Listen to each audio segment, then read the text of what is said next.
What's up, everyone? Welcome back to my channel. I'm Shema and today I want to share something incredibly personal with you guys. This is how content creation has changed my life in just 1 year. So this journey started well over 10 years ago. Yeah, we're doing get PvP, IP in the description, and we're just gonna do some rounds and see who wins. Let's go! I just remember being in 5th grade, watching so many of my favorite creators on YouTube and just thinking, wow, I want to do this when I get older. Little did I know what this was, but 10 years ago, I started my first ever YouTube channel.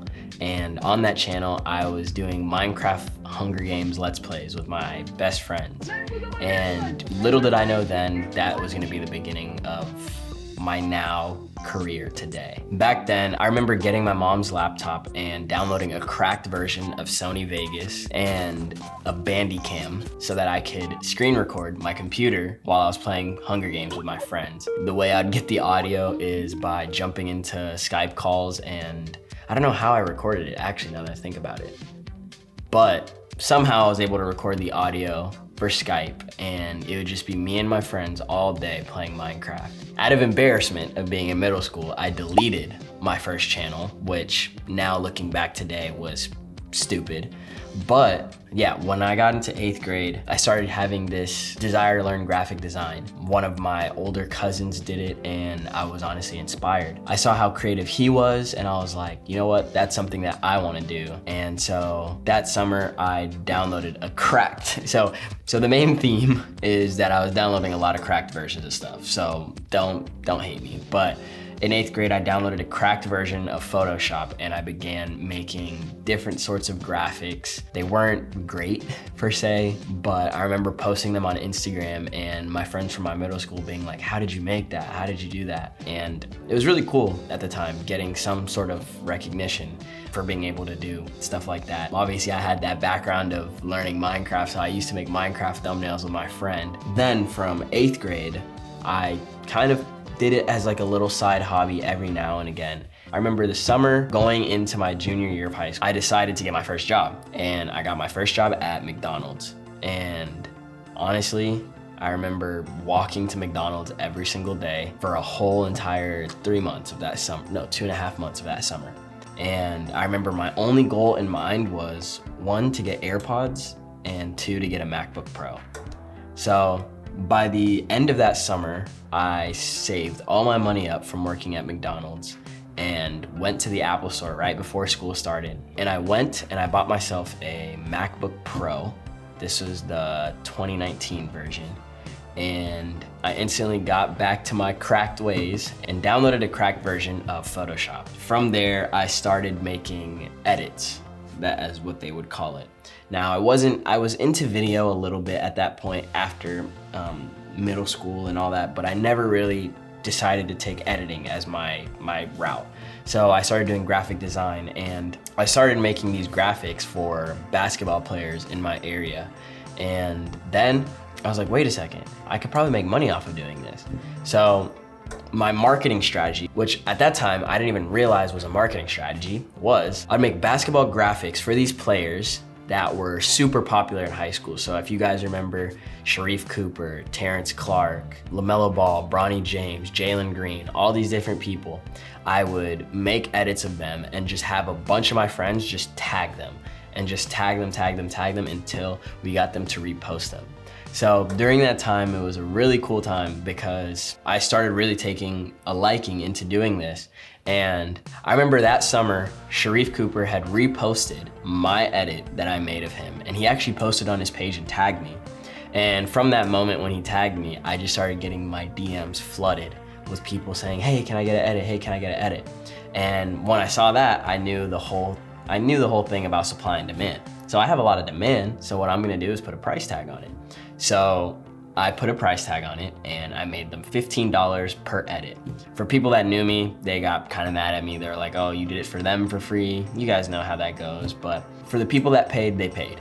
And I was able to save up. What's up, guys? Just pausing in the middle of this video. I wanna give a special shout out to Brick for sending me this. They sent me this, and honestly, it's changed the game when it's come to my productivity with pretty much all that I do. Brick is a wonderful device. It's literally super cheap. You guys can use this if you guys really want to stop procrastinating and pretty much lock up your phone. For me, I know my phone has been a pretty big distraction for me, but with the brick, I have cut down my screen time in half and have been able to get done so much more work. So, yep, love you guys, and back to the video. More money, and what I then did was finally get a real version of Adobe. And then everything changed on March 13th of 2020. As you guys all know, we went into a pandemic, and during that time, I was like, yo, I don't know what I'm gonna do, but I was still able to make money off of these graphics. Then I was like, okay, what can I do to make more money during this pandemic? Well, what I didn't tell you guys was right before the pandemic started, literally, I think it was 2 weeks before the pandemic started, I was at my high school filming a basketball game with my iPhone, and I was making little edits for the players on my team. And there's this guy that was a grade above me, saw that I was recording, and I remember at the lunch table, he was like, what do you want to do with this? And I was like, I don't know, I just want to see what I can do with the camera and stuff. And he was like, oh, you want to see what you can do with the camera? How about I give you a camera? And so this guy gave me a Sony a6400, and at the time, he just gave it to me. And he was like, I see your work and I think that it's good, use this. And so when he said that, I used the heck out that camera. So that was my first ever camera that I got, and I only paid $1,000 for it. So, actually at first he gave it to me for free, so I got a head start on everything. And then when I started making money, paid him $1,000, said thank you for the camera, and yeah, moved on from that. But during that time, I decided to just start taking my camera everywhere with me. No matter where I was, that camera was in my backpack. And throughout the year of 2020 and 2021, that was the camera that was just on me at all times. And I use that camera pretty much as my first ever basic setup. And I started filming and posting my work on my social media, and I would get no traction, but still kept doing it. Another cool thing that happened during that summer after COVID was that I got to work on a project with Quality Control doing an animation for Lil Baby's album. That was pretty cool. I enjoyed that experience. That was actually my first experience actually sending an invoice and understanding what a sole proprietor was and all these different business terms that I had no idea what they meant. That was definitely cool, but that summer was where everything kind of shifted for me, and I started taking videography more serious, and I started learning how to edit on Premiere Pro. At the end of 2020, I moved to Arizona and I started vlogging over there, trying to build my YouTube channel. And a common theme you guys are gonna see is that I tried building my YouTube channel, then I quit, then I tried, then I quit, then I tried. So yeah, I tried building my YouTube channel at the end of 2021, and I would just post little vlogs going on my YouTube, and then I'd post pictures on my Instagram. Now, by no means was my goal to become famous or have clout or have influence. My goal was just to share the work that I do so I could hopefully get paid for it. Then I moved back to Georgia, and when I moved back to Georgia, my life completely flipped upside down. Everything that I once thought of changed in my life, and I started going to church and started really building my relationship with Jesus. And at that time, the church became a playground for me to learn how to use my camera. Like throughout that whole entire time, they allowed me to have the freedom to use my camera. Like it was a youth movement, so they allowed me to have the freedom to film whatever I wanted, to come up with creative concepts. And at that time, I didn't realize I was setting up a foundation for what would eventually become my job. So just a shout out to the church, shout out to Uplift Church. But for all of you guys that are out there, whether you go to church or whether you don't, there's gonna be places where they're gonna give you kind of that freedom for you to build the building blocks that you need for your career. So take advantage of those, especially if you are in those situations right now. Take advantage of those. But anyways, from 2021, I was just serving in the church as the full-time just videographer there, volunteering. And I brushed up on my skills, got a lot better, started making connections with the people in the area, started doing a couple weddings here and there, only charging like $300 to $700 for a wedding, which now is like kind of crazy. To charge $300 to $700 for 8 hours at a wedding is, I don't think I'll ever do that again. But that goes to show that you have to start with the small. And that's pretty much what I did. I started with the small and decided to just continue working my way up. And in 2020, I finally got my big dream job. So the way I got this job was actually crazy. You know how I said that I would try to be a content creator and then I'd stop and then I'd try and then I'd stop. During one of my phases of trying to become a content creator, I would post daily vlogs on my Instagram. I was only getting like 20 likes or 50 likes on those videos.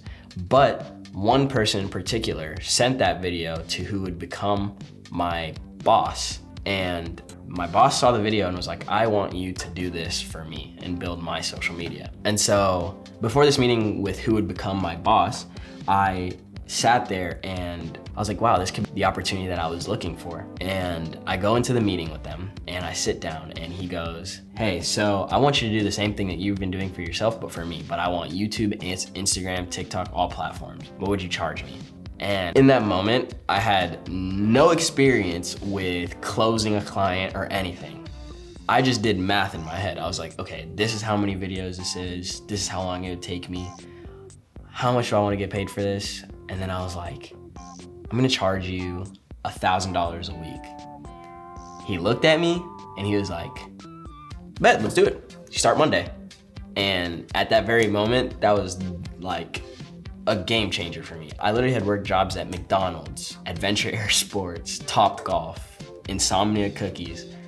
And then the first time I say a price that I think is insane in my head, I said it because I was hoping that he'd be like, oh, that's too much, let's go down one, whatever. He just said yes. And then from there, I was like, whoa, this is the most money I've ever made in my life. That was the start. And pretty much from that day, for the next 2 years, I was there at that office working every day to help build his social media and just work and learn my cameras. That was the first time I got my FX3, and that's how I really started. That's where I really got my footing into what I do now today. So for that 2 years, I was making $50K a year, which is what most people would be making out of college. And I made the decision to drop out of Kennesaw State at that time. So I went to Kennesaw State University. I was lined up to go to Georgia Tech right after my second year. And I decided, you know what, I'm gonna drop out of high school and I'm gonna take this full time. And after I did that, my boss decided to not just only be my boss, but decided to become a partner with me in a video production company that I wanted to start at the time. So the reason that video production company got into my brain was because I was like, okay, I'm making $4,000 a month from him, and I know I have the capacity to do it for more clients. How about I just do it for more clients while I'm still working with him? And I told him the idea, and he was like, why don't we just do it together? I'll fund it for you. And so he pretty much was my first investor, and we ended up buying another FX3, you know, bringing on more employees. And we had a full-scale media agency, and we had 6 clients, and we were making up to $40,000 a month with a $15,000 payroll. And this was one of the biggest experiences in my life where I was like, whoa, you can really just start a business just like that. And I'm not saying this was like an overnight success. Obviously, we had to do closings and all these different things, but I got to literally travel the world with my friends and build up a company. And this was probably one of the greatest experiences in my early 20s. I'm only 22 now, but from 19 to 21, I was just traveling. I got to do so many cool shoots. I got to go film with Deion Sanders, Brian Urlacher, players from the Atlanta Hawks. And it was just something that like blew my mind. And I was like, dude, we're literally making 40 bands a month. Like that in my head was like, what the heck? I'm paying a payroll to employees. Like I just couldn't fathom what was happening. And overall, I just was like, wow, like I think that I could really take this to another level. And as we're approaching the end of 2023, the year had looked really, really good. Q4 was probably the best quarter of the year. And this is where everything just fell apart. Thank you guys for watching part 1 of my story. If you guys have made it this far, thank you so much. Not many people make it this far in a video, but I'm excited to announce that part 2 of this video will be coming out next week. So make sure you click the bell for post notifications, like, comment, and subscribe. And comment what you guys thought about this video. I want to be able to make more story times like this, but also be able to give you guys behind the scenes access to the things that I've been doing. If you guys do want behind the scenes access to anything I've been doing, check the Patreon link down in the description. Join it, get in the private Discord, and let's do it together, guys. Peace.